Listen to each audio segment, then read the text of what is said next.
part of the balancing act here is like these economic events like actually have significant impacts to the long-term health of our country. So maybe a little bit of a short-term quantitative easing is the right strategy given all that's at stake. That's what the government chose to do in 08 and 09 during the financial crisis. And so when I hear collapse, I hear dollar falling apart.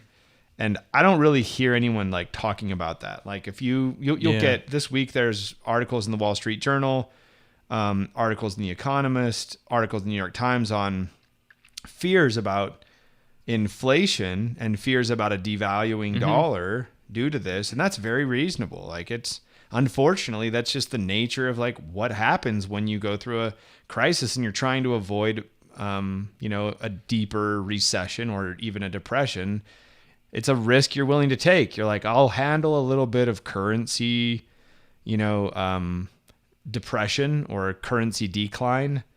Maybe relative to other countries, our dollar won't exchange. That's what I was going to say. dollars. Yeah, if you want to like point that out, when they talk about devaluing, they're talking about it's just it's in contrast or comparison to other currencies around the world, which affects our trade, our exports, the goods and services that we as consumers in the United States can acquire, participate in. So that's what makes things more expensive or less expensive for us to acquire. Yeah.